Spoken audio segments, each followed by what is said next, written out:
అందరికీ కొత్త నవల్లోకి స్వాగతం. ఈ నవల పేరు గురు దక్షిణ.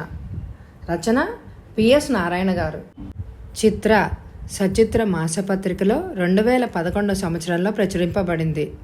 చూడగానే ఒక లైక్ తప్పకుండా చేయండి ఫ్రెండ్స్. చప్పట్లు చప్పట్లు చప్పట్లు. రవీంద్ర భారతి ప్రేక్షకుల చప్పట్లతో మారు మ్రోగిపోతోంది. అందరూ నిల్చుని 5 నిమిషాల వరకు చప్పట్లు కొడుతూనే ఉన్నారు. కార్యసింధు తల వంచుకుని చిరునవ్వుతో అందరికీ 2 చేతులు జోడించి నమస్కరిస్తోంది. ఆ చప్పట్లు ఆమె ఎప్పుడు స్టేజ్ ఎక్కినా వినపడుతుండేవే. అందులో కొత్తేమీ లేకపోవడంతో ఆమె పెద్దగా ఉద్విగ్నతకు లోను కాలేదు. జంట నగరాల్లో రంగస్థలం మీద ఆమె నటనకు ప్రేక్షకులు నీరాజనం పట్టడం అతి సహజం అనే విషయం నాటకాల మీద అభిరుచి ఉన్న అందరికీ తెలుసు. నాటకం అయిన వెంటనే స్టేజ్ మీద ఒక అరడజన్ కుర్చీలు వేసి నిర్వాహకులు ప్రత్యేక ఆహుతుల్ని వేదికను అలంకరించమంటూ ఆహ్వానిస్తున్నారు. మహమ్మారిలాగా ప్రజల్ని పట్టి పీడిస్తున్న ఎయిడ్స్ నివారణ దినోత్సవ సందర్భంగా ధర్నా సేకరణకై ఒక స్వచ్ఛంద సంస్థ కోరిన మీదట ఆ రోజు ఆ నాటకం రవీంద్ర భారతిలో ప్రదర్శించబడినది. 15 రోజుల క్రితం ఆ సంస్థ అధ్యక్షులు, మంచి పేరున్న నాటక సమాజం సింధు సమాఖ్యను తమ వంతు సహాయం చేయమంటూ కోరారు. యజ్ఞమూర్తి సింధు సమాఖ్యలో ముఖ్యుడు, అంతేకాదు ప్రాణం కూడా. ఆయన రచయిత, నటుడు, దర్శకుడు.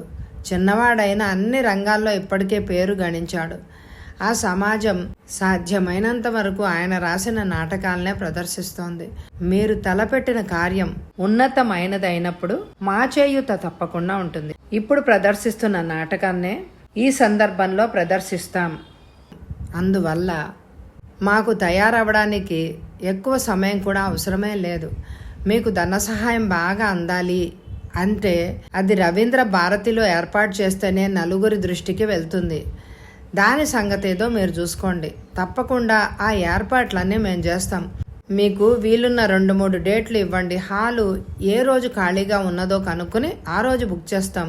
ఏ మంత్రి గారికైనా వీలుంటుందేమో కనుక్కొని ఆహ్వానిద్దాం అనుకుంటున్నాం. నేను 2 రోజుల్లో మాకు ఏ రోజు వీలు పడేదే చెప్తాను. మీకు తెలిసే ఉంటుంది, ప్రముఖ నటి కావ్యసింధు మా నాటకాల్లో నాయిక. ఆమెతో మాట్లాడి మీకు డేట్ చెప్తాను అని చెప్పాడు యజ్ఞమూర్తి. ఆనాటి ఆ సంభాషణే ఈ రోజున ఈ కార్యక్రమం రూపుదాల్చింది. అటు నాట్య ప్రదర్శన, ఇటు నాటిక ప్రదర్శన కూడా విజయవంతంగా జరిగాయి. ప్రేక్షకుల స్పందనే ఆ విషయాన్ని తెలియపరుస్తోంది. సేవా సంస్థలు ఆశించిన దానికంటే ఎక్కువ డోనార్ పాసుల ద్వారానే ధన సేకరణ జరిగింది. సభలో వ్యక్తులు నటీనటులను, దర్శకుడిని ప్రశంసిస్తూ మాట్లాడారు. నిర్వాహకులు అందులో పాల్గొన్న అందరికీ జ్ఞాపికను అందజేశారు. యజ్ఞమూర్తి జ్ఞాపికను తీసుకొని పక్క తెరల నుండి స్టేజి దిగుతుండగా అక్కడ నిల్చొని ఉన్న శర్మిష్ఠ వంగి ఆయన పాదాలకు నమస్కరించింది. ఒక్కడుగు వెనక్కు వేశాడు యజ్ఞమూర్తి. ఏమిటది? ఎక్కడ కనబడ్డా కాళ్లకు నమస్కారాలు పెట్టేయడమేనా? ఆ అమ్మాయిని అభిమానంగా చూస్తూ అడిగాడు. నేను మీకేం చేశానని? మీరు ఈ రంగంలో ఎంతో ప్రసిద్ధులు. మీ దగ్గర నేర్చుకోవాల్సింది చాలా ఉంది. మీ ఆశీర్వాదాలే నా నటనకు పుష్టినిస్తాయి, నాకు పేరు తెచ్చిపెడతాయి అన్నది శర్మిష్ఠ వినయంగా 2 చేతులు జోడించి. ఆమె కూడా రంగస్థలం మీద మంచి గుర్తింపు పొందిన నటే. మీ నటన బంగారమే, దానికి మరో మెరుగు అవసరం ఉంటుందని నేను అనుకోను. ఎంత బంగారమైనా కంసాలు చేయి పడితేనే దానికి అందం వచ్చేది. యజ్ఞమూర్తి మెట్లు దిగేందుకు గాను ముందుకు నడిచాడు. శర్మిష్ఠ వెనక్గా అడుగులు వేస్తోంది. ఏ నాటకం చేస్తున్నారు ఇప్పుడు? దశరథుడు గారు కొత్త నాటకం తయారు చేస్తున్నారు, అందులో వేస్తున్నానండి. నటిగా నలుగురు దృష్టిలో ఉండాలి అంటే స్టేజ్ మీద తరచూ కనపడుతూ ఉండాలి కదా. దశరథుడు ఓ నాటక సమాజాన్ని నడుపుతున్నారు. సామాన్యంగా ఆయన నాటకం తీసుకుంటే 2-3 ప్రదర్శనలు హైదరాబాదులో ఇచ్చి మెరుగులు దిద్దుకున్న తర్వాత రాష్ట్రమంతా తిరిగి టికెట్లు పెట్టి ప్రదర్శిస్తూ ఉంటారు. ఆయనకి ఆ రంగంలో మంచి పేరున్నది. మంచిదమ్మా, శుభం అంటున్న యజ్ఞమూర్తి స్టేజి దిగి వచ్చి అంతకు ముందున్న తన కుర్చీలోనే కావ్యసింధు పక్కన కూర్చున్నారు. శర్మిష్ఠ కదూ ఇప్పుడు నీతో మాట్లాడింది? అవును. ఏమిటట? మన నాటకాల్లో అవకాశం ఇవ్వమంటోందా అన్నది నుదురు మూడేసి. ఒకసారి అడిగింది నా దర్శకత్వంలో చెయ్యాలని ఉంది అంటూ. కావ్య సింధు హీరోయిన్గా వేసినంతకాలం మరొకరికి సింధు సమాఖ్యలో అవకాశం ఇచ్చే ప్రశ్నే లేదని చెప్పాను. దేంట్లోనైనా వీలుంటే సెకండ్ హీరోయిన్గా చూద్దాంలే అన్నాను. అది ఆమెకు అంగీకారం అయినట్టుగా లేదు. కావ్యసింధు తృప్తిగా యజ్ఞమూర్తి ముఖంలోకి చూసింది. ఇంతకీ ఈ నాటిక ప్రదర్శన ఎలా ఉందనుకుంటున్నారు ప్రేక్షకులు? నీకెంత తెలుసో నాకు కూడా అంతే తెలుసు. నీ డైలాగులు బాగానే పేలాయి కదా. హాల్ అంతా చప్పట్లతో హోరెత్తిపోయింది. నాకు సర్వంగాన్ని చూస్తుంటేనే తిక్క రేగింది అన్నది కాస్త చిరాగ్గా మొహం పెట్టి. వాడు కమెడియన్, వాడు ఏడుపేదో వాడు ఏడవాలి. నా ముందు తోక చాడిస్తే మాత్రం ఊరుకునేదే లేదు. ఏమన్నాడే? రెండో సీన్లో రమణ తన డైలాగ్ చెప్పాడా? అది నా మీద ఒక కుంటి కూత. నేను రిటార్ట్ ఇవ్వాలి. ఈలోగా ఈ వెధవ కల్పించుకొని ఏదో వెధవాగుడు వాగాడు. అది స్క్రిప్ట్లో లేదు. వాడి మాటలకు జనం పగలబడి నవ్వడం, ఆ గోలలో నా డైలాగులు కొట్టుకుపోయింది అన్నది కినుక్కు వహిస్తూ. ఈసారి స్టేజ్ మీద వాడు నోరెత్తకుండా నేను ముందు వాయిస్తాలే. యజ్ఞమూర్తి నవ్వాడు. నీకేం చెప్పాను? అలాంటి పరిస్థితిలో ఏం చేయాలో ఏం మాట్లాడాలో పుస్తకాల్లో ఎక్కడ రాసి ఉండదు. నువ్వే వాడిని నోరు మూసుకునేటట్టు ఏదో ఒకటి అనేయాలి. వాడి మాటకు జోరు తగ్గిన తర్వాత నీ డైలాగ్ చెప్పాలి. అది సరే. స్పందన అంటే ఎంత గొప్పగా నటించినా అకస్మాత్తుగా నెత్తిన పడే ఇలాంటి వాటిని తట్టుకోవడంలోనే మన ప్రతిభ కనపడుతూ ఉంటుంది. ఏమో బాబు, మీ అందరికీ ఆ స్వరంగాడంటే బహు అభిమానం అన్నది ముఖం పక్కకు తిప్పుకుంటూ. సర్వం అంటే అది అతడి అసలు పేరు కాదు. తల్లిదండ్రులు పెట్టిన పేరు సూర్యం. హాస్య పాత్రలు నటించడమే కాకుండా టీలు అందించడం దగ్గర నుంచి ప్రదర్శనలప్పుడు తెరలు లాగడం, లైట్లు వేయడం, ఆర్పడం, రిహార్సల్ సమయాల్లో ఏ పాత్రధారి రాకపోయినా వాళ్ళ పోర్షన్కు కంటిన్యూటీ కోసం చదవడం లాంటి అడవా చాకరీలు అన్నీ చేస్తూ ఉంటాడు. అవి ఇవి అన్నీ లేకుండా అన్ని పనులు చేస్తుండటంతో అందరూ అతన్ని సూర్యం బదులుగా సర్వం అని పిలుస్తూ ఉంటారు. తర్వాత 10 నిమిషాల్లోనే సభ ముగిసింది. కార్యనిర్వాహకులు స్వయంగా వచ్చి మరోసారి యజ్ఞమూర్తికి, కావ్యసింధుకు కృతజ్ఞతలు తెలియజేసుకున్నారు. అందరూ బయటకు వచ్చారు. చల్లని ఏసీ హాల్లోంచి బయటికి రావడంతో బయట వెచ్చగా ఉన్నట్లే అనిపించింది. చాలామంది కావ్యసింధు చుట్టూ చేరారు. బాగా చేశారు, అభినందనలు, థ్యాంక్ యూ, మీ నటన చాలా సహజంగా ఉంటుంది, థ్యాంక్ యూ. మీరు ఎన్ని సంవత్సరాలు బట్టి స్టేజ్ మీద నటిస్తున్నారు కదా, సినిమాల్లో ఎందుకు ప్రయత్నించకూడదు? ప్రయత్నిస్తే అవకాశం వస్తుందంటారా? ప్రయత్నించకుండానే ఇప్పుడు హీరోయిన్లందరికీ సినిమాల్లో వేషాలు వచ్చాయి అంటారా? స్టేజ్ మీద అనుభవం నేటి సినిమాలకు అవసరమే అని నేను అనుకోను. కావ్యసింధు అసహనంగా అన్నది. దేనికైనా అనుభవం అనుభవమే, అది కాదని ఎవరూ అనలేరు. ఆ ప్రశ్న వేసిన ఆవిడ మళ్ళీ తన మాటకు బలం చేకూర్చాలి అన్నట్లుగా అన్నది. మీరు పేరు తెచ్చుకొని శతాబ్దినోత్సవాలు చేసుకుంటున్న సినిమాల్లో వేషాలు వేసిన వాళ్ళంతా స్టేజీల మీద నుంచి వెళ్ళిన వాళ్ళు అంటారా? అనుభవంతో విజయం సాధిస్తారంటారా? కావ్యసింధు తల అడ్డంగా ఊపింది. ఆ విజయం వెనుక ఎన్నో కారణాలున్నాయి. మంచి కథ, దర్శకుడి ప్రతిభ, ఇతర నటీనటుల నటన అన్నీ కలిస్తే సినిమా విజయవంతమయ్యేది. తన మాటల్ని సమర్థించుకుంది. నాటకానికి అవన్నీ అక్కర్లేదంటారా? ఆమె ఏదో పత్రికా విలేకరి అన్న అనుమానం వచ్చింది యజ్ఞమూర్తికి ఆమె ప్రశ్నిస్తున్న తీరు చూస్తుంటే. అందుకే కాస్త ముందుకు వచ్చి, నటుడికి నాటకం ఇంటి భోజనం, సినిమా హోటల్ భోజనమే, ఎవరి అభిరుచి వాళ్ళది. అరే సూర్యం, వెళ్ళి ఆటో తీసుకురారా, అక్కని ఇంటి దగ్గర దింపుదు గాని అంటూ కావ్యసింధును వాళ్ళ నడుమ నుండి బయటికి తీసుకొచ్చాడు యజ్ఞమూర్తి. ఆ అమ్మాయి వదిలిపెట్టలేదు. అతడు ఆ నాటకానికి దర్శకుడని తెలుసు. అందుకే నాటక దర్శకత్వం కష్టమంటారా, సినిమా దర్శకత్వం కష్టమంటారా అన్నది. యజ్ఞమూర్తి నవ్వాడు. దేని కష్టం దాందే అన్నాడు. నాటక దర్శకత్వం మాత్రం తేలిక కాదు. సినిమా అంటారా, అందులో మాకు అనుభవం లేదు కాబట్టి నేనేం మాట్లాడలేను. సినిమా ఛాన్స్ వచ్చిందనుకోండి, మీరేం చేస్తారు? నేను ఎక్కడిదో ఉద్యోగం చేసుకుంటూ సుఖంగా నెల నెలా వచ్చే జీతంతో బ్రతుకుతున్నాను. నన్ను చూసి మా అమ్మ సంతోషిస్తుంది. ఇక ఆ రంగంలోకి వెళ్ళమంటారా?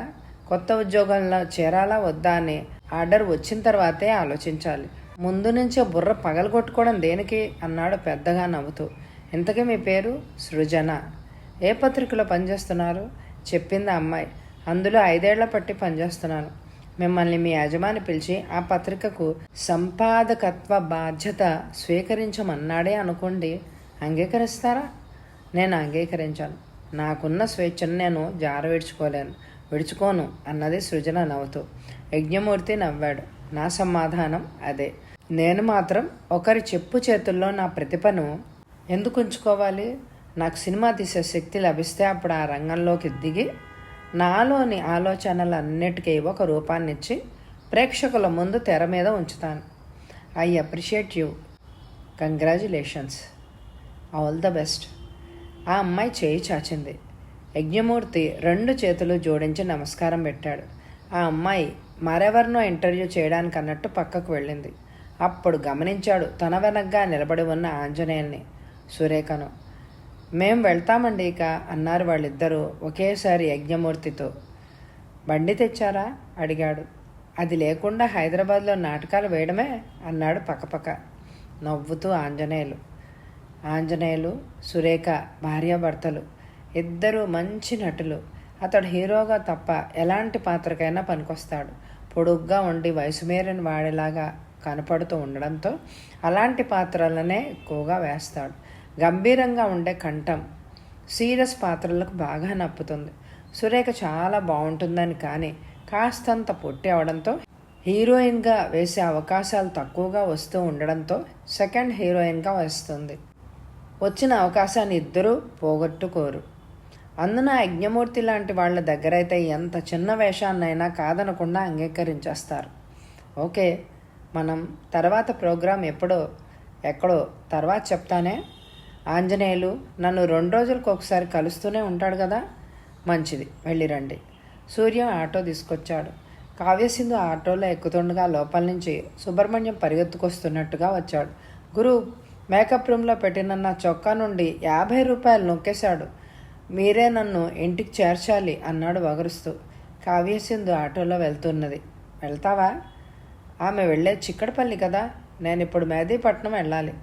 మా బాస్ అక్కడున్న తమ్ముడింటికి వెళ్ళింది. అక్కడకు వెళ్ళి ఆవిడ్ని తీసుకుని కొంపకు చేరాలి. ఎట్లాగో అట్లా వెళ్తానులే కానీ ముందు ఎవరైనా ఒక 50 కొట్టండి, పొద్దుపోయింది అంటూ ఆటో ఎక్కిన కావ్యసింధు వైపు తిరిగి, జాగ్రత్తమ్మ, అన్ని రోడ్లు గుంటలే, పొద్దుపోయింది. ఆటో బోల్తా పడిందంటే 3 నెలల దాకా మళ్ళీ స్టేజ్ ఎక్కే ప్రసక్తే ఉండదు. డ్రైవర్ని రోడ్డు మీద చూస్తూ సరిగ్గా నడపమనే అన్నాడు గార పట్టిన పళ్లను బయటపెట్టి. ముఖం చిరాగ్గా పెట్టింది కావ్యసింధు ఆ మాటలకు. మీ సలహాకు థ్యాంక్స్ అసనం గారు అన్నది నవ్వి అందరికీ చెయ్యి ఊపుతూ. సూర్యం, ఎక్కువ వెళ్దాం. అలా మాట్లాడుతూనే సుబ్రహ్మణ్యాన్ని మిత్రులంతా అసనం అని పిలుస్తారు. అప్పశకునాన్ని కుదించి సూర్యం ఎక్కగానే ఆటో బయలుదేరింది. అది గేటు దాటగానే యజ్ఞమూర్తి మిగిలిన అందరినీ తీసుకొని క్యాంటీన్ వైపుకి నడిచాడు. ఉదయం 8 గంటలు అవుతుండా యజ్ఞమూర్తి సెల్ మ్రోగింది. చేసింది కావ్యసింధు. మీరు మా నాన్నకిచ్చిన మాట నిలబెట్టుకున్నందుకు గొప్ప అవకాశం వచ్చింది. నేను 10 నిమిషాల్లో మీ ఇంటికి బయలుదేరుతున్నాను అని అంది. యజ్ఞమూర్తి నవ్వాడు. ఇంతకుముందు ఎలాంటి అవకాశం వచ్చినా నేను వదలలేదు, ఇక ముందు కూడా వదలను. వెల్కమ్. ఇంతకీ ఏమిటి అంత గొప్ప అవకాశం? నేను వస్తున్నాను కదా, తొందరపడితే ఎలాగా? ఫోన్ ఆఫ్ చేసింది కావ్యసింధు అతడిలో ఉత్సుకతను నింపుతూ. తల్లి అడిగింది. ఎవర్రా ఫోన్ చేసింది? జానకేనా? 15 రోజులైంది. మీ నాన్న ఆఫీసు అంటూ మెళ్ళో పుస్తకట్టిన నన్నైనా వదులుతారు, కానీ దాన్ని మాత్రం ఒక్కరోజు కూడా వదలరు. ఇక నీకు ఆఫీసు, నాటకాలు. నల్గొండలో అది ఎట్లా ఉన్నదో ఆ పసిపిల్లాడితో ఈ ఎండల్లో. ఒక్కసారి వెళ్ళి చూసి రండర్రా అంటే ఒక్కళ్ళు కదలరు అంది నిష్ఠూరంగా. జానకి యజ్ఞమూర్తి చెల్లెలు. 2 సంవత్సరాలైంది వివాహమై. ఆమె భర్త నల్గొండలో ఇంజనీర్గా పనిచేస్తూ ఉండడంతో అక్కడే ఉంటుంది. 2 నెలల క్రితం కానుపు అవగానే నెలల పిల్లాన్ని తీసుకుని అత్తారింటికి వెళ్ళింది. ఎండలు తగ్గిందాకా ఉండి వెళ్ళమని ఎంతగా చెప్పినా వినకుండా. నువ్వు ఇంటి పట్టున ఉండాలి అంటే నీ ముక్కుకు తాడు వేయక తప్పుతుందిరా. దాన్ని అత్తగారి వైపు బంధువుల్లో ఒక అమ్మాయి ఉందిటలే, మొన్నే పురుటికొచ్చినప్పుడు చెప్పింది, కనుక్కోమని చెప్పాను అంది నవ్వుతూ. ఇంకొక సంవత్సరం ఆగమ్మా, నీ కోరి తీరుస్తాను కదా అన్నాడు తల్లు ఎదురుగా నుంచుని ఆమె 2 చేతులు పట్టుకుంటూ.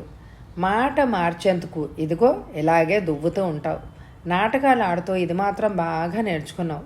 నేను ఆడను, ఆడిస్తానంతే అన్నాడు. అదే నేను అనేది, నన్ను ఆడిస్తున్నావు అని. ఆయన ఆడించిన వాళ్ళు ఆడించరు. ఇదిగో ఈ 3-4 ఏళ్ల పట్టేగా. ఈ శంకరం గారు పోయిన తర్వాత నాటకాల నుండి సన్యాసం తీసుకుని కుదురుగా ఉద్యోగం చేసుకుంటూ సాయంత్రం పూట ఇంటి పట్టున కూర్చుంటున్నది. యజ్ఞమూర్తి నాటకాల పిచ్చివాడే. పగలంతా ఆఫీసు, ఇంటికి వస్తూనే స్నానం చేయడం, భార్య పెడితే టిఫిన్ తిని కాఫీ తాగి ఒక లాల్చీ పైజమా వేసుకుని రిహార్సల్స్కు స్కూటర్ ఎక్కేయడం, రాత్రి 10 కొంపకు జరిగి 4 మెతుకులు తిని మంచం ఎక్కడం. ఏనాడు ఇంటి సంగతి ఆయనకు పట్టలేదు. అయితే ఆయన చేసిన మంచి పనల్లా జీతం రాగానే తన ఖర్చులకేదో కాస్త ఉంచుకొని మిగతాదంతా భార్య చేతుల్లో పెట్టేయడం. అందుకే ఆయన ఏ దేశాలు పట్టుకో తిరిగినా ఇంట్లో తిండికి ఇబ్బంది ఉండేదే కాదు. వాళ్ళ మాటలు వినపడుతున్నా తనను గురించి కాదులే అన్నట్టు తన పనేదో తను చూసుకుంటూ ఆఫీస్కు తయారవుతున్నాడు శ్రీనాథరావు. ఆయన ఇలాంటి మాటలన్నిటికీ అతీతుడు. బాధపడొద్దమ్మా, నీ మనసుకు కష్టం కలిగించే ఏ పని నేను చేయను. సరా, డికాషన్ ఉందో లేదో చూడు. కావ్యసింధు ఏదో అర్జెంట్ పనుందంటూ వస్తానన్నది అన్నాడు యజ్ఞమూర్తి తల్లిని అనునయిస్తున్నట్లుగా. మొహం చిట్లిచ్చింది తల్లి. అదొకతి తైనాతిలాగా ప్రతి దానికి నేనున్నట్టు తయారవుతుంది. పెళ్లి చేస్తే ఈ పాటికి 2 పిల్లల తల్లై ఉండేది. ఈ బోడి వేషాలన్నీ మాని. వాళ్ళ నాన్న మాత్రం మీ నాన్న స్నేహితుడు కాదు. 2 మీ నాన్న ఏమి ఏడ్చాడో కానీ ఆయన మాత్రం తాగి చచ్చాడు. ఆయన పోయిన తర్వాత మీ నాన్న బాగుపడ్డట్లే. ఆ సంసారం బాగుపడుతుందేమోనని ఆశపడ్డాను. ఆ రుక్మిణమ్మ కష్టాలు తీరకపోగా కూతురు స్టేజ్ ఎక్కి తైతక్కలాడుతూ ఉంటే గుండెలు బాదుకుంటూ ఏడ్చి చస్తుంది అంది వంటింట్లోకి వెళ్తూ ఆమె. తల్లి అనే దాంట్లో నిజం లేకపోలేదు. తన తల్లిదండ్రులకు ఆసరాగా కొడుకంటూ తానున్నాడు. కానీ కావ్యసింధు రుక్మిణమ్మకు ఒక్కతే కూతురు. అయితే రాత్రి బాగా ఎంజాయ్ చేశావన్నమాట. ఆంజనేయులు గడ్డం చేసుకుంటూ భార్య వంక ఓరగా చూసి అడగడంతో బ్లేడు కిసుక్కున చెంప మీద ఘాటు పెట్టింది. చిరాగ్గా దాని వంక చూశాడు. కాస్త నెత్తురు కూడా అంటుకున్నట్టుంది దానికి. అప్పుడు సరిగ్గా ఉదయం 8 గంటలైంది. వంటింట్లోంచి వెళ్తున్న సురేఖ ఆ మాటలు వింటూనే చటుక్కున ఆగి భర్త వంక తీక్షణంగా చూసింది. అదే నోయ్, చెల్లెలనే పేరు పెట్టుకొని పదే హీరోగారి చేతులు పట్టుకోవడం, వేళ్ళు నలపడం ఆనందం కలిగింది కదా అంటున్నాను. నెత్తురు అంటిన లేజర్ను పక్కన సత్తుగిన్న నీళ్లలో పడేశాడు. అవును, ఎంజాయ్ చేశాను. ఏమంటారు అన్నది అసహనంగా మొహం పెట్టి. ఇది రోజు ఉండే వెదవగోలే. క్రితం రోజు రాత్రి రిహార్సల్స్ను ప్రదర్శన జరిగితే నాటకాన్ని దృష్టిలో పెట్టుకొని ఏదో కుంటికూత కూయడం ఆయనకు అలవాటే. ఆమె మాత్రం ఎన్నాళ్ళు విని వినకుండా మౌనంగా ఊరుకుంటూ భరించగలుగుతుంది. అందుకే ఈ మధ్య కాస్త ఘాటుగా సమాధానం ఇస్తోంది. చెప్పండి, నన్ను వేషాలు వెయ్యమనడం మానేయమంటారా? అప్పుడు ఎవరి చేతులు పట్టుకోవడాలు, వేళ్ళు నలపడాలు, కళ్ళల్లో కళ్ళు పెట్టి చూడడాలు ఉండవు. హాయిగానే ఇంట్లో ఉండి 7 గజాల్లో 8 గజాల్లో చీర కట్టుకుని బయట ప్రపంచానికే కనపడకుండా వంటిట్లోనే కూర్చుంటాను. దాంతో మీకు నాకు కూడా మనశ్శాంతిగా ఉంటుంది. ఆంజనేయులు పక్కపక్క నవ్వేశాడు. అందుకే నువ్వు స్టేజ్ మీద గొప్పగా మెరిసిపోతున్నావోయ్. నీ అందం, నీ మొహంలో మారే భావాలు, నీ పెదవుల వెరుపులు, కళ్ళల్లో మెరుపులు చూచే ప్రతివాడు నీకు ఛాన్స్ ఇస్తున్నది. నిజమే అనుకుంటాను. ఈ మధ్య రమణ కూడా అంటున్నాడు, మనకి అన్నా చెల్లెళ్ళ పాత్రలు వద్దు, నా ఫ్రెండ్దొక సమాజం ఉంది, అందులో మనం హీరోయిన్లుగా వేద్దాము అని కసిగా అన్నది. అతడిని మరింతగా కవ్విస్తున్నట్టుగా కావాలని కల్పించి. వ్రతం చెడ్డ ఫలం దక్కింది. ఎంత ఇప్పిస్తాడు అడుగు అన్నాడు అతడు రోషంగా. నాకెలాగూ హీరో అయ్యే అవకాశమే లేదు. ఎంతసేపు నా మొహం చూస్తే విలన్ వేస్తావా అంటారు. విలన్ తండ్రిగా వేస్తావా అనడమే. ఇలా అన్న హీరోయిన్ గారి భర్తనే అని తృప్తి పడవచ్చు. సురేఖ విసురుగా వంటిట్లోకి వెళ్ళిపోయింది. ఇల్లు గడవడం కష్టంగా ఉంది. తండ్రి మంచంలో ఉన్నాడు. తల్లి పరాయిళ్లలో వంటలు చేసి తనని, తమ్ముళ్ళని, భర్తను పోషిస్తోంది. తను కాస్త అందంగా ఉంది అన్న మాట వాస్తవమే. అదే తనకు నాటకాల్లో అవకాశాన్ని కల్పించింది. స్కూల్లో చదివినంతకాలం టీచర్ల ప్రోద్బలంతో అక్కడ నాటకాల్లో పాల్గొంటోందేమో. బయట నాటకాల్లో తేలిగ్గా ఇమిడిపోయింది. తర్వాత స్టేజీ అనుభవంతో టీవీ సీరియల్స్లోకి వెళ్ళింది. అడపాదడపా సినిమాల్లో 4 డైలాగులున్న చిన్న చిన్న వేషాలు వస్తున్నాయి. దాంతో ఇంటి ఖర్చులకు ఏ ఇబ్బంది లేకుండా గడిచిపోతోంది. ఆయన సంపాదించినా సంపాదించకపోయినా. నాటకాలు వేయడం మొదలుపెట్టిన రోజుల్లోనే ఈయనగారితో పరిచయమైంది. ప్రేమంటూ వెంటబడి మరీ పెళ్లి చేసుకున్నారు. తన పరిస్థితి తనకు తెలుసు. తన తల్లిదండ్రులు తనకు అంత తేలిగ్గా పెళ్లి చేయలేరని తెలుసు. ఈయనగారిది తనది ఒకే కులం అవడంతో వాళ్ళ నుంచి పెద్దగా అభ్యంతరాలు లేవు. పెళ్ళైన ఈ 5 ఏళ్లలో అమ్మ, నాన్న పోవడం, తమ్ముడు సరైన చదువు చదవలేకపోవడం, అవకాశం రావడంతో మిలిటరీలోకి వెళ్ళిపోవడంతో తనకు తన వాళ్ళంటూ ఎవ్వరూ లేకపోవడం ఒక బాధ అయితే, అనుమానపు భర్తతో సంసారం చేయడం మరొక బాధ అయి నెత్తిన కూర్చుంది. అతడి తీరు మనశ్శాంతి లేకుండా చేస్తోంది. ఎన్ని మాటలన్నా తను వేషాలు వేయడం మానేస్తాను అనే అనడం ఆలస్యం. ఆయన గారి నోరు మూతపడిపోతుంది. తన సంసారానికి సరిపడా సంపాదించలేదు. సంపాదిస్తున్న తనని వదులుకోలేడు. అందుకే మనసులోని కసినంతా మాటల రూపంలో పదును పెట్టి గుండెల్లో గాయాలు చేస్తూ వెన్న రాస్తూ ఉంటాడు. అన్నట్లుగానే ఒక అరగంటలో వచ్చింది కావ్యసింధు. లోపలికి వస్తూనే, ఇవాళ పేపర్ చూసావా అన్నది యజ్ఞమూర్తితో. నేను ఆఫీస్కి వెళ్తేనే పేపర్ చూసేది. అక్కడ 2-3 పేపర్లు వస్తాయి.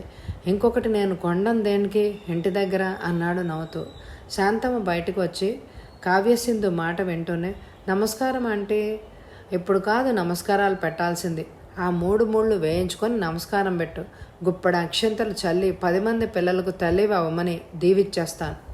అందుకే ఆంటీ నేను పెళ్లి చేసుకుంది అన్నది కొంటగా. అమ్మను ఏడిపిస్తూ ఎన్నాళ్ళు ఉంటావేట్లా అన్నది గొంతు పెంచి శాంతమ్మ. నాకు ఇప్పుడిప్పుడే పెళ్లి చేసుకోవడం ఇష్టం లేదంటే. పుట్టింది పెళ్లి చేసుకోవడానికేనా? వెదవగోల తప్ప మా నాన్నతో మా అమ్మ ఏం సుఖపడిందని. తాగొచ్చి ఆయనతో రోజు తిట్లు, తన్నులు. ఆయన మహానటుడే. ఆయన స్టేజ్ ఎక్కితే ఎదురే లేదు. ఏం లాభం? నేను ఆయన్ని నటుడిగా గౌరవిస్తాను, తండ్రిగా ద్వేషిస్తాను. మా అమ్మను, నాన్నను చూసిన తర్వాత నాకు పెళ్ళంటేనే అసహ్యం పుట్టింది అన్నది గయ్యన లేస్తూ. మరుక్షణంలోనే పెద్దగా నవ్వేసింది. ఆంటీ, ఏమీ అనుకోబోకే. నేను మీ అబ్బాయితో ఒక ముఖ్యమైన విషయం మాట్లాడడానికి వచ్చాను. మూడు చెడగొట్టకుండా మా ఇద్దరికి మంచి కాఫీ ఇవ్వు. వెళ్తూ వెళ్తూ నువ్వు చెప్పినవన్నీ విని అమ్మకు చెప్తాను, ఓకే అంటూ ఆమె సమాధానం కోసం ఎదురు చూడకుండానే యజ్ఞమూర్తి గదిలోకి వెళ్ళి అతడి మంచం పక్కన కుర్చీ లాక్కొని కూర్చుని చేతిలోని పేపర్ని అతడికిస్తూ చదువు అంటూ పేపర్లోని ఒక వార్త మీద వేలు పెట్టి కొట్టింది. యజ్ఞమూర్తి ఆ పేపర్ను చేతిలోకి తీసుకుని ఆమె చెప్పిన చోట చూశాడు. గుంటూరులో కళా నిలయం వారు తమ సంస్థ రజతోత్సవాల సందర్భంగా ఇచ్చిన పత్రికా ప్రకటన అది. కళా తపస్విని కళావతి ప్రారంభించిన కళా నిలయం నాటకాభిమానులందరికీ సుపరిచితమే. ఆమె 15 సంవత్సరాల క్రితం మరణించిన ఆమె కుటుంబ సభ్యుల అభిమానుల ప్రోత్సాహంతో ఆ సంస్థను ఎంతో ఉన్నత లక్ష్యాలతో నడిపిస్తూ ప్రతి సంవత్సరం గుంటూరు పట్టణంలో పరిషత్తులు నిర్వహిస్తున్నాం. ఆమెచే ఆ సంస్థ ప్రారంభించబడి 25 సంవత్సరాలు నిండడంతో ఘనంగా రజతోత్సవాలను డిసెంబర్లో జరపాలని, నాటిక పోటీలు నిర్వహించాలని, ఇంతవరకు ఎక్కడా ప్రదర్శించని కొత్త నాటకాలనే ప్రదర్శించడానికి ఆహ్వానించడమే కాకుండా ఉన్నత నటనకు గాను కళా తపస్విని కళావతి పేరున ఒక నటికి బంగారు పథకంతో పాటు 25,000 నగదును మహానటి బిరుదును ఇవ్వాలని నిర్ణయించుకున్నాం. సమాజాల వారు పూర్తి వివరాలను మా నుండి పొందవచ్చు అంటూ వారి చిరునామా, ఫోన్ నంబరు ఇచ్చారు. మంచిది అన్నాడు యజ్ఞమూర్తి దాన్ని చదువుతూనే. మంచిది అనడం కాదు, మీరు వెంటనే కొత్త నాటకాన్ని తయారు చేయాలి. మీరు సృష్టించే నాయక పాత్ర నన్ను మహానటిగా తీర్చిదిద్దగలిగేలాగా ఉండాలి. యజ్ఞమూర్తి పక్కపక్క నవ్వాడు. ప్రయత్నిద్దాము అంటే కావ్యసింధు లేచి నిలబడి విసురుగా, ఆంధ్రప్రదేశ్లో ఆ ప్రకటన చూసిన నటీమణులంతా నీలాంటి మహానటి అవ్వాలని కలలు కొంటూ ఉంటారు. కానీ ఆ అదృష్టం వరించేది ఒక్కరినే. మనము చెయ్యగలిగింది ప్రయత్నించటమే. నేను కలలు గనడం లేదు, కోరుకుంటున్నాను అన్నది క్రుద్దుగా అతడి వంక చూస్తూ. అదేనమ్మా నేను అనేది, రెండుకి పెద్ద తేడా లేదులే అన్నాడు ఆమె కోపాన్ని పట్టించుకోకుండా. అప్పుడే శ్రీనాథరావు గారు ఆ గదిలో కాలు పెట్టి, మీ మాటలు వింటున్నానమ్మా. మీ నాన్న ఉండగా ఆయనే ఒక నాటకం తయారు చేశాడు. నన్ను చూడమని ఇచ్చిన కొద్ది రోజులకే వాడు పోవడం జరిగింది. వాడు పోయిన తీరు నన్ను బాగా కలిచివేసింది. ఆ రంగం మీదే ద్వేషం పుట్టించింది. తాగుడు వ్యసనమే వాడిని కారు చిచ్చులాగా ఆవహించి కాల్చి బూడిద చేసింది. వాడు పోయాడనే బాధతో నేను నాటకాలు చేయడమే కాదు, చూడడం కూడా మానేశాను. వాడిచ్చిన కాగితాల్ని కూడా ఆ పైన ఎక్కడో పారేశాను. ఆ కాగితాలు ఇప్పుడు దొరకవా అంకుల్? ఆత్రంగా అడిగింది కావ్యసింధు ఆయన దగ్గరకు వస్తూ. పైన పెట్టెలో దేంట్లోనో పడేసి ఉంటాను, చూసి తీద్దాం. స్త్రీ పాత్రకు ప్రాధాన్యత ఇచ్చిన నాటకమే అది. థ్యాంక్ యూ అంకుల్, ఎక్కడిదో గుర్తు తెచ్చుకొని చెప్పండి, నేను వెతుకుతాను అన్నది చున్నీని మెడ చుట్టూ వేసుకుంటూ. రేపు ఆదివారం నేను చూస్తాలే, నీ వల్ల ఏమవుతుంది? ఆయన వెళ్ళిపోయాడు. పరిగెత్తి పాలు తాగేదానికంటే నిలబడి నీళ్లు తాగమన్నారు. ముందు అమ్మ తెచ్చిన కాఫీ తాగు, నాన్న దాన్ని ఇవాళో రేపో బయటికి తీస్తాడులే అన్నాడు నవ్వుతూ యజ్ఞమూర్తి. శాంతమ్మ ఇచ్చిన కప్పును అందుకొని కాఫీ తాగేసింది మౌనంగా. తర్వాత లేచి అటు ఇటు చూసింది. గదిలో ఎవ్వరూ లేరు. నేను వెళ్తాను అంటూ అతడు ముందుకు ఒక అడుగు వేసి, ఆ మహానటిని నేనే అవ్వాలి, ఆ బంగారు పథకం నాదే అవ్వాలి, ఆ 25,000 మనకే దక్కాలి అతడి కళ్ళలోకి చూస్తూ అంటూనే అతడి జుట్టును చేత్తో ఆప్యాయంగా రేపేసి వడివడిగా ఆ గదిలోంచి బయటికెళ్ళిపోయింది కావ్యసింధు. సాయంత్రం 6 అయినా ఎండ తగ్గలేదు. వడగాలి కొడుతోంది. రోడ్డు మీద దీపాలు వెలుగుతున్నాయి. అప్పుడే శ్రీనాథరావు యజ్ఞమూర్తి ఆఫీసుల నుండి ఇంటికొచ్చారు. శాంతమ్మ కాఫీ కల్పిస్తే తాగుతూ హాల్లో కూర్చున్నారు. అప్పుడు వచ్చింది కావ్యసింధు. అంకుల్, చూద్దామా, ఆ స్క్రిప్ట్ దొరుకుతుందేమో అంటూ. యజ్ఞమూర్తి పకపగా నవ్వాడు. నాన్న, మనకు అది దొరికేంత వరకు ఈమెగాడి సుత్తి తప్పదు కానీ, లేచి చూపించు, ఏ పెట్టెలో పెట్టావో, నేను తీస్తాను అంటూనే మరో కాఫీ తయారు చేయమ్మా అని పెద్దగా అంటూ వంటింటి వైపుకి చూశాడు. ఆంటీ, నేను వచ్చింది, కాస్త స్ట్రాంగ్గా కలుపు అన్నది కావ్యసింధు తేలిగ్గా నవ్వేస్తూ. కాఫీలు తాగిన తర్వాత అందరూ పక్క గదిలోకి వెళ్ళారు. టేబుల్ను అటుక కిందకు లాగారు. దాని మీద ఒక స్టూల్ వేసుకుని యజ్ఞమూర్తి ఎక్కాడు. కుడి పక్కన 3 పెట్టెలు ఉన్నాయి కదా, ఆ 3టిని కిందకు దించాలి. అరే యజ్ఞ, పెట్టెలు బరువుగా ఉంటాయే, జాగ్రత్త. ఓ పెట్టెను జాగ్రత్తగా పట్టుకుని అందరూ కలిసి నేల మీద పెట్టారు. మూత తీశాడు శ్రీధర్రావు. ఇందులో దొరికితే బాగుండును, రాత్రి కాస్త హాయిగా నిద్రపోవచ్చు అన్నాడు కావ్యసింధునే చూస్తూ యజ్ఞమూర్తి. అది దొరికితే ఇక నిద్రపోయే ప్రసక్తే ఉండదు. పెట్టెలో అన్ని పుస్తకాలు, కొన్నైతే పురుగులు కొట్టేసినట్టే అనిపిస్తున్నాయి. మూత తీయగానే ముక్క కంపు కొట్టింది. అరే, ఓ ప్యాకెట్ కలరా ఉండలు పట్టుకురారా, పైకెక్కించేటప్పుడు దీంట్లో 4 పడేద్దాం. వాళ్ళు అదృష్టమే అన్నట్టుగా ఆ పెట్టెలోనే కొద్ది పుస్తకాలు తీయగానే శంకరం రాసిన కాగితాలు కనపడ్డాయి. అవి ఆ పేపర్లో గుండ్రంగా చుట్టి రబ్బర్ బ్యాండ్ వేసి ఉన్నాయి. శ్రీనాథరావు వాటిని చూస్తూనే ఇవే ఇవే అంటుండగానే కావ్యసింధు చటుక్కున వాటిని హుషారుగా లాక్కుంది. యజ్ఞమూర్తి నవ్వుతూ, బహు తొందర. పై పేపర్ తీసేసి లోపల కాగితాలు పాతపడి రంగు మారి ఉన్నాయి. కొన్ని పేజీలు అక్కడక్కడ చిల్లులు పడి చిరిగినట్టున్నాయి. దబదబా పేజీలు తిప్పింది. ఏంటంకల్, కొన్ని అక్షరాలు గుండ్రంగా చదివితే అర్థమయ్యేలాగా ఉన్నాయి, కొన్ని వంకర టింకరగా కోడికెలికినట్టున్నాయి. మార్జిన్లో నక్షత్రాలు పెట్టి రాతలు, వాటిని తీసుకుని వెళ్ళి ఎక్కడో కలుపుతున్నట్టుగా గీతలు. మనకు అర్థమవుతుందా అసలు ఈ బ్రహ్మరాత అన్నది ఆత్రంగా కావ్యసింధు. శ్రీధర్రావు పెద్దగా నవ్వాడు. అక్షరాలు బాగున్న పేజీలు వాడు మామూలు స్థితిలో రాసినవన్నమాట. గజిబిజిగా అర్థం కాకుండా ఉన్నటువంటివి అవి బాగా తాగినప్పుడు రాసినవి. నేను చాలాసార్లు చదివిన నాటకమే కదా అది. నాకు అర్థమవుతాయిలే ఆ అక్షరాలు. ఓ గమ్మత్తు చెప్పమంటావా? ఆ అర్థం కాకుండా ఉన్న డైలాగులే గుండ్రంగా రాసిన వాటికంటే బహుశక్తివంతంగా ఉంటాయి. ప్రేక్షకుల గుండెల్లోకి తుపాకుల్లాగా దూసుకుపోతాయి. అవును, అన్ని పేజీలు ఉన్నాయా చూడు అన్నాడు ముందుకు వంగుతూ శ్రీనాథరావు. నాకిప్పుడు గుర్తుకొస్తోంది, వాడు ఈ నాటకానికి ముగింపు రాయలేదు. అయ్యో అన్నది నీరసంగా కావ్యసింధు శ్రీనాథరావు మాటలు వింటూనే. ఈ ఎపిసోడ్కి ఎక్కువ లైకులు ఇవ్వండి. అలాగే వచ్చే ఎపిసోడ్లో ఆ నాటకంలో ఆమెకి ప్రథమ బహుమతి వస్తుందా, ఆ నాటకంలోని ముగింపు యజ్ఞమూర్తి రాస్తాడా లేకపోతే శ్రీనాథరావు గారు రాస్తారా? ఇవన్నీ తెలియాలంటే మరి వచ్చే ఎపిసోడ్లో కలుసుకుందామా? అతి చిన్న నవలండి ఇది, పిఎస్ నారాయణ గారిది. వచ్చే ఎపిసోడ్ కోసం ఎదురు చూడండి. ఈ ఎపిసోడ్కి ఎక్కువ లైకులు ఇవ్వండి. Thank you very much my dear friends.